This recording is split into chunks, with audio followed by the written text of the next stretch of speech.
All right, it's that time of year, and it's time to talk about the best ways to support immune health. Now, what the heck does it mean to have good immune health?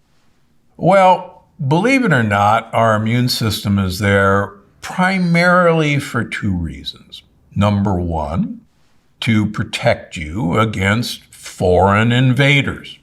And for the most part, those foreign invaders are bacteria and viruses. Now, there's all sorts of other very uncommon foreign invaders, but let's keep it simple. And our immune system was basically designed to handle foreign invaders, bacteria, and viruses. Now, the other thing our immune system was designed for was to recognize odd cells, and let's call them cancer cells or even pre-malignant cells, recognize that these cells are odd and find a way of destroying that odd cell before it becomes a real problem for you. So bacteria and viruses, foreign invaders, and odd-looking cells, let's call them precancer or even cancerous cells. Those are the two things that your immune system was designed to tackle. An easy way to think of the immune system is your white blood cells. That's really simplistic and almost naive, but when I'm talking to my patients, white blood cells resonates because most of us get our white blood cell count measured. There are multiple types of white blood cells, just as there are immune cells that we don't routinely measure, but we can count them. As a transplant surgeon and transplant immunologist, I was very interested in measuring the types of immune cells that normally aren't counted in your blood count. But they're all there for a purpose, and each set of immune cells, and let's just call them white blood cells, have different capabilities and actually different targets that they can go after. The other part of the immune system is, so let's call white blood cells basically the bodyguards or even the police force or the armed forces of your body. And these are the armed soldiers who attack these things. But the other part of the immune system that particularly during cold and flu season that you hear about is the antibodies that are manufactured by your immune system to recognize foreign invaders as foreign and to call in the troops once these foreign invaders are recognized. And those antibodies are also produced by, simplistically, white blood cells in your body. So that's why it's important to have great immune health. Now, here's the problem. First of all, I hope most people realize that aging is associated with worsening and worsening and worsening immune health. In other words, aging in and of itself is compatible with a fall off of your immune health. Now, as a transplant surgeon, I can tell you that we thought an older patient who needed a heart or a lung transplant was one of the best things that could ever happen to us and even to the patient. Because the older the patient was, the less immunosuppression drugs, as a general rule, we had to give that patient to make the immune system quiet down even more. On the other hand, if I had a 4 or 5-year-old child who needed a heart transplant, I had to break out the heavy artillery to suppress the immune system because that child's immune system was hyper vigilant, hyper revved up. We'll give you an example. Early in our experience with infant heart transplant, we put hearts into newborn babies, and we actually did remarkably well. And we really didn't have to use a lot of immune suppression. But early on in our experience, we would have a child who was on a nice dose of immunosuppressant. We could see that their heart was not being attacked. And then they'd come down with a cold. And all of a sudden, they'd come back into the clinic and we could see that their heart was being under attack. And we go, well, what the heck? We had this so nice. Well, the cold activated their immune system.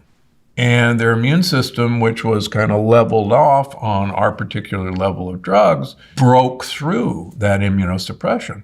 So we had to give some rescue therapy.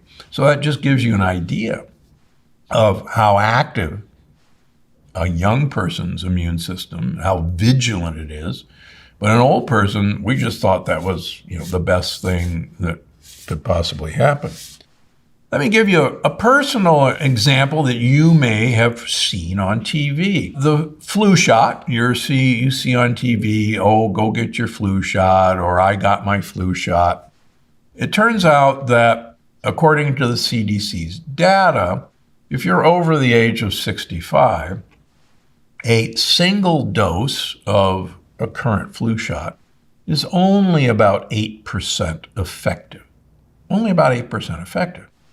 So you may have seen in recent years that there's a flu shot for older adults that basically 4 times as strong as the standard flu shot. And that gets you up to about a 32% effective.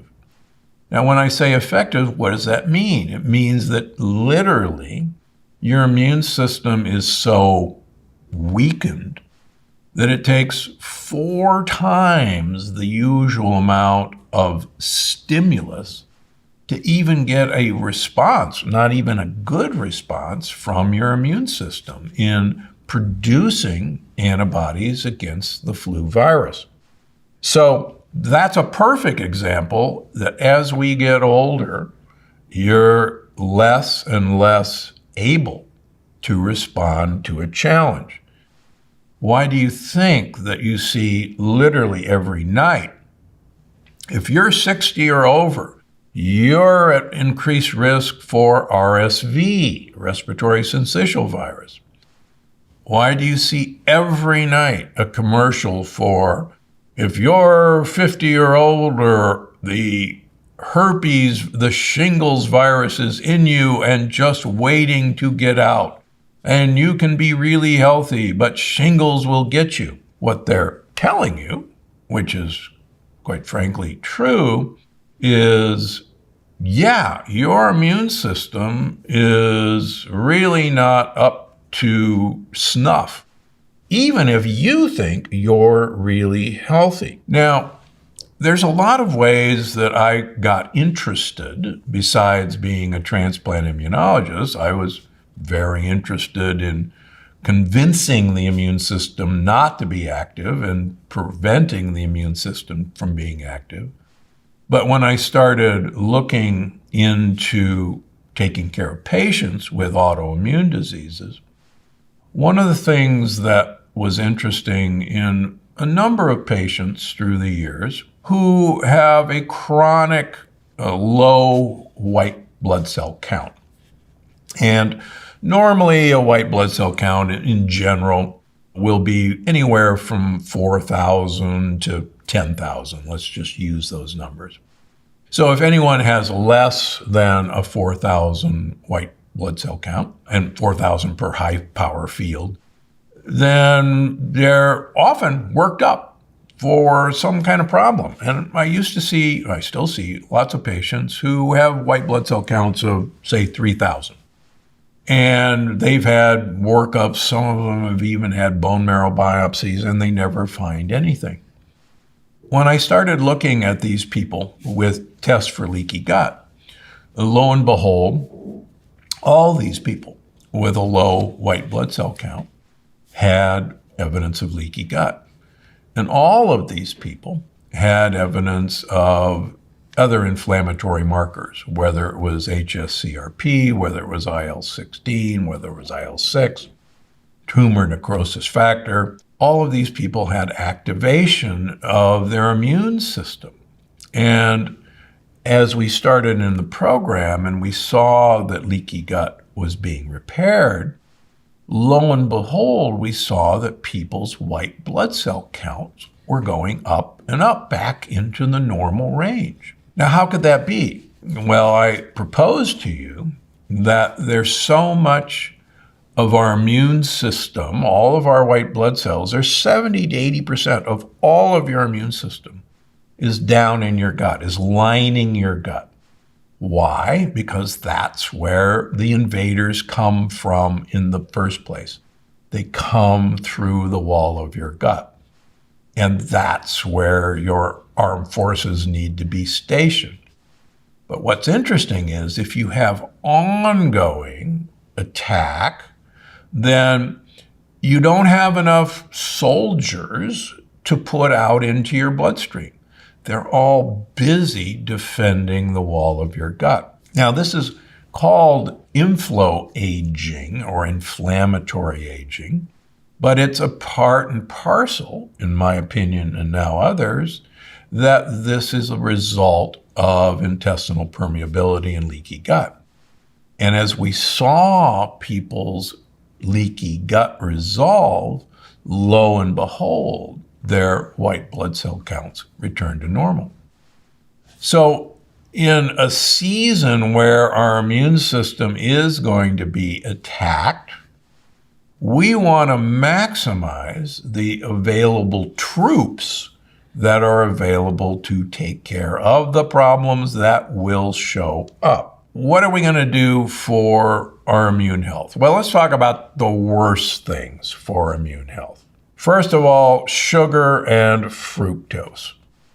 Now, fructose is unfortunately a real mischief maker in suppressing mitochondrial function, and fructose is hiding everywhere. First of all, table sugar is 50% fructose.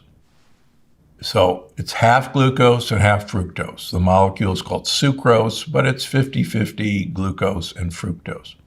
So plain old table sugar is loaded with fructose. And fructose is a mitochondrial poison, and we'll talk about mitochondria in just a bit. Number two, high fructose corn syrup, which has even more fructose than regular table sugar, is in virtually everything. And it's there to hide in what you're eating. Just remember, even if it doesn't taste sweet, it's probably in there.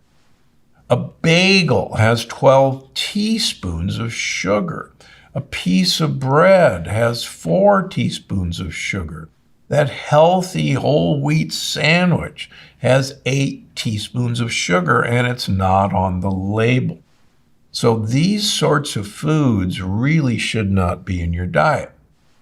Now, everybody thinks when it's cold and flu season that you got to drink your orange juice to get your vitamin C. Well, sorry to say that orange juice dramatically suppresses your white blood cell function for 6 hours after you drink a glass of orange juice. This is in human volunteers. Why? Because of the sugar content. Sugar suppresses white cell function. So that's kind of the last thing you want to do. How about other immune health myths? Now, I actually am a fan of zinc lozenges for a cold. And there are a number of companies that make zinc lozenges. There was an old joke that I can give you X, Y, and Z supplements for your cold, and it will be over in 7 days. If I don't give you those supplements, it will be over in a week. Ha ha ha. There is a little bit of a good joke in that, but I'm going to tell you in a minute what I like to do, what I like my patients to do, and zinc is an option, but you can do too much zinc.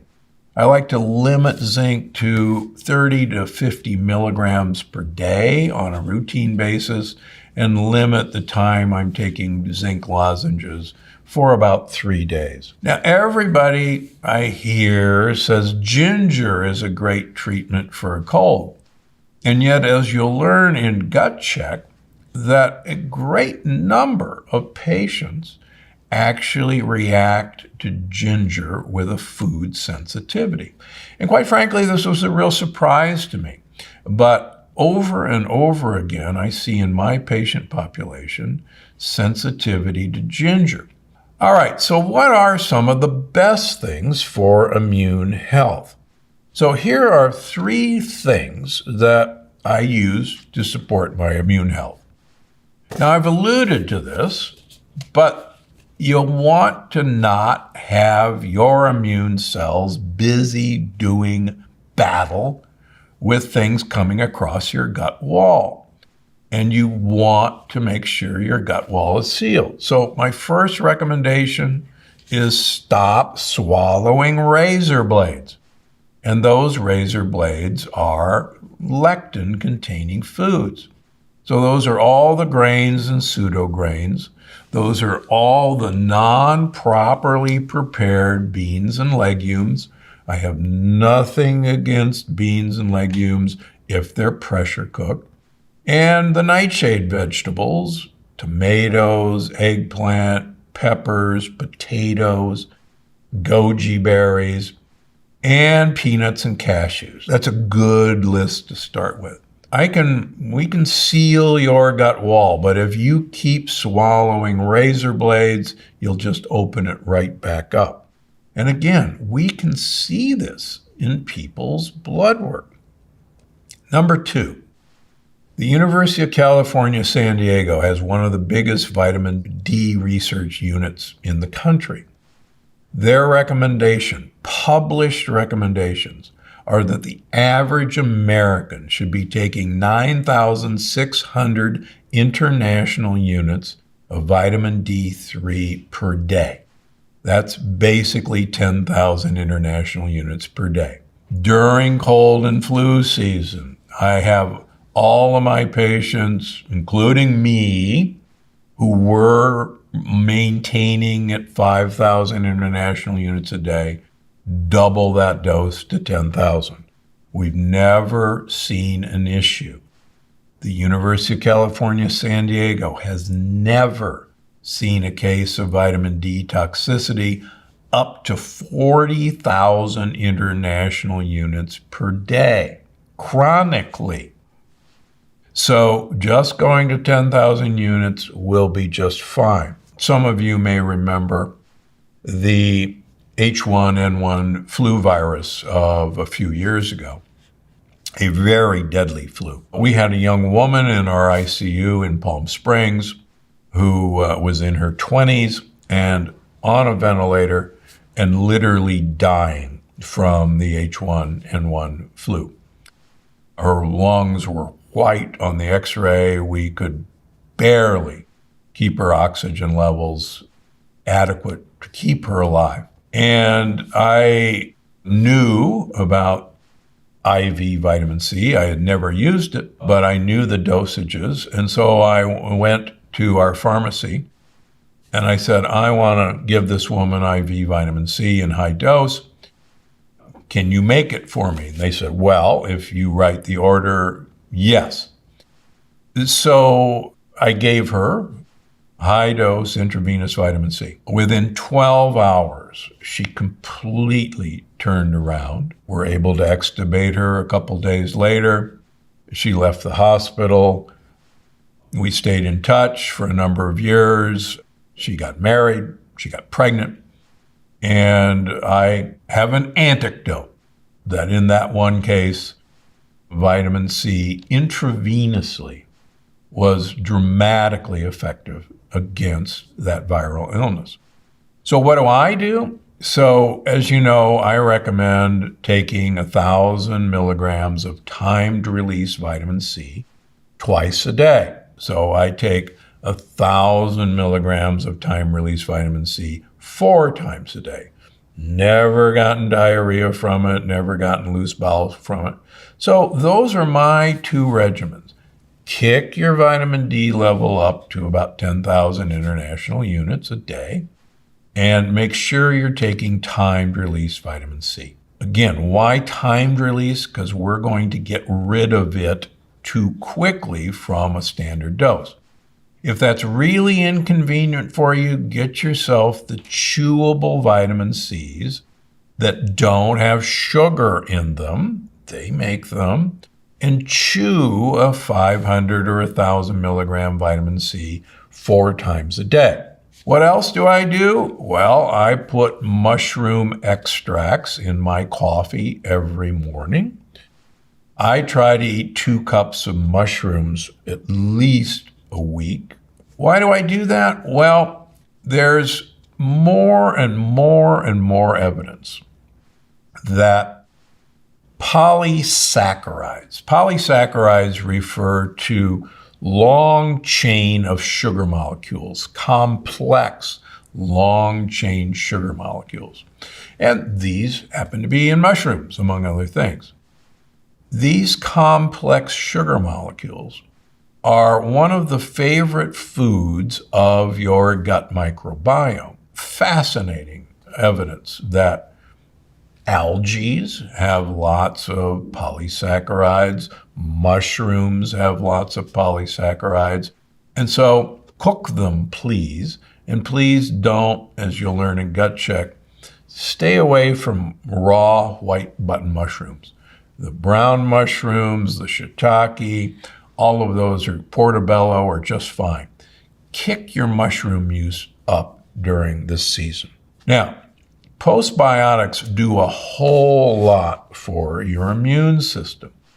And a more recent example on what there have been a lot of very interesting papers published is the postbiotic urolithin A. Now, those of you who have watched my podcast know that I'm a huge fan of urolithin A. And I'm a huge fan for a number of reasons. And we've had the head of research for Timeline Nutrition on our podcast. We've had the CEO on our podcast. I'm that impressed. I'm not an investor in MitoPure or in Timeline Nutrition, but I'm so impressed with this postbiotic. Urolithin A does several really great things for your immune system. Number one, we should know that the power of your immune system, how white blood cells can actually arm themselves and do damage to invaders, is because their mitochondria are really supercharged in producing ATP, which powers them to do this. And one of the sad things we're now learning is the reason our immune system isn't up to snuff as we get older is that our mitochondria become more and more dysfunctional. And I've spent the last 4 books telling you how to power up your mitochondria and what we've done to damage them. So urolithin A is one of the best ways that I know of, and there are many others, to power up your mitochondria. Number one, by repairing your mitochondria. And number two, to actually make more mitochondria, mitogenesis. The more you have in your cells, the more power you make. And number three, there are some new papers that show that urolithin A stimulates hemopoietic stem cell production, the cells that are made into your white blood cells. So it's really a triple threat. And this data has only come out in the last couple years. The other thing that I've talked about before is remarkably super old people who are thriving in their late 90s, early 100s, actually have a set of bacteria in their gut that produce urolithin A. Whereas most of us mere mortals, only about 14 to 20% of us have the set of bacteria that make urolithin A.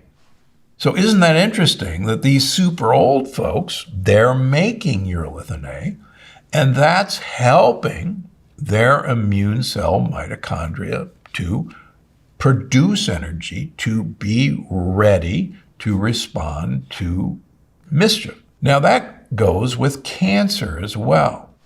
Your immune system is responsible for looking for cancer cells. And your immune system falls asleep on the job. And there's now exciting evidence that giving urolithin A to an animal model of colon cancer shows that the animals that were supplemented with urolithin A had much smaller tumors than the control animals that weren't given urolithin A. That's pretty doggone exciting.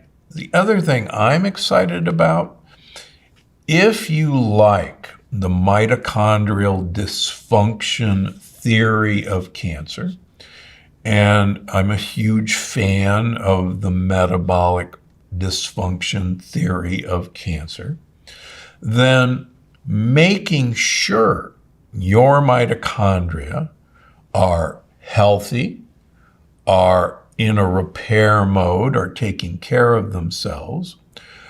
If they're damaged, then they're able to do autophagy, which means self-eat, to repair themselves. Then that's a really good thing to do. And that's what urolithin A does as well. One last thing before we go. If your immune system is distracted by damaged cells, by senescent cells, then your immune system cannot be available for fighting off viruses, bacteria, and for seeking out cancer cells.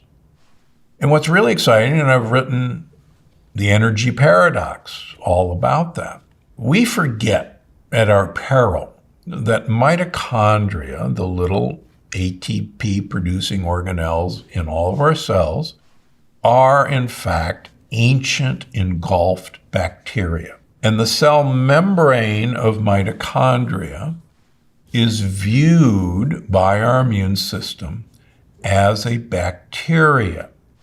Now, as long as the mitochondria is inside the cells, your immune system don't see those mitochondria.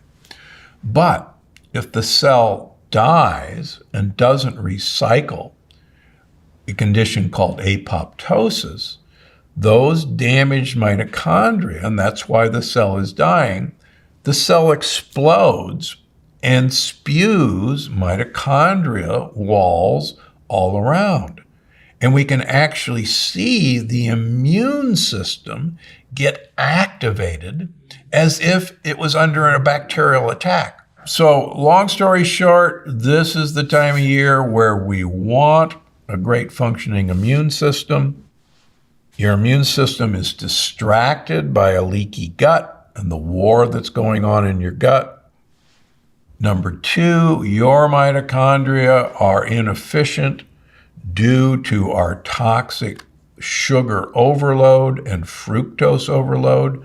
And the more we get those components out of our diet, the more we stop swallowing razor blades, the more we get vitamin D and time-release vitamin C in our diet, and quite frankly, the more we can produce urolithin A through good bacteria, or better yet, take urolithin A as a supplement, the better we're going to get through not only this season, but seasons to come.